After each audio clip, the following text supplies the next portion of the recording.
À propos de ton public, souvent les gens interprètent les paroles en traduisant leurs propres émotions, alors que tu racontes quelque chose de spécifique. Est-ce que ce genre de phénomène, ça t'a marqué d'une certaine façon?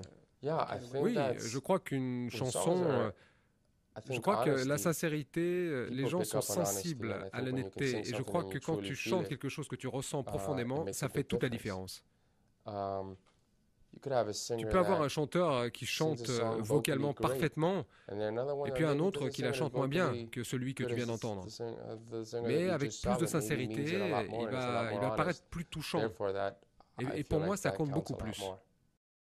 Que penses-tu de ton succès quand tu regardes comme ça un peu en arrière?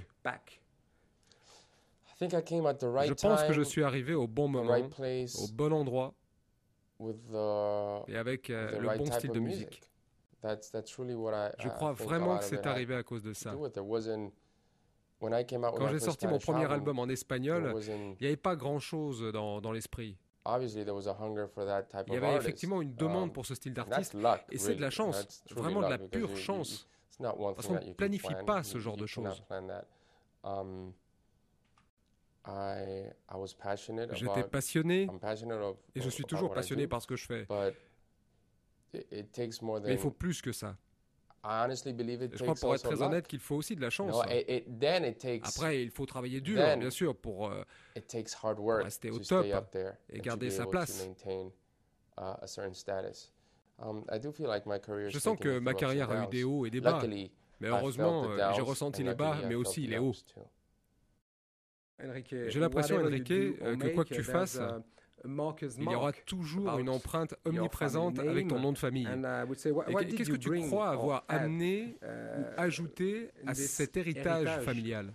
Qu'est-ce que j'ai apporté ou rajouté? Et j'ai toujours dit que les générations qui suivent sont supposées s'améliorer. Ceci ne veut pas dire que je sois meilleur. Mais tu es supposé apprendre de tes parents.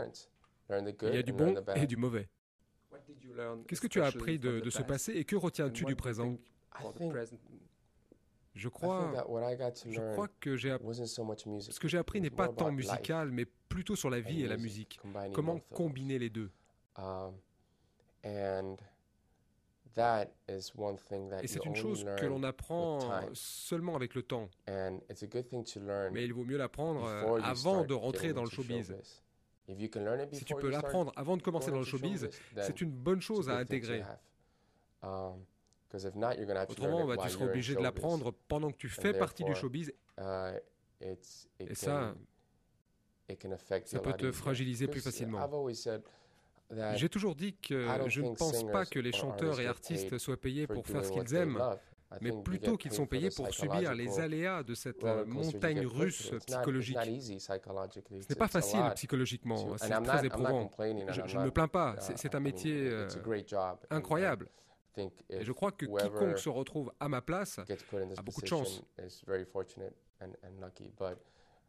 Mais ceci étant dit, ce n'est pas un boulot facile psychologiquement à cause de ces hauts, de ces bas. Et si tu peux approcher, tout comme moi, j'ai vu tout ça de l'intérieur quand j'étais gamin. J'ai tellement appris le bon, le mauvais.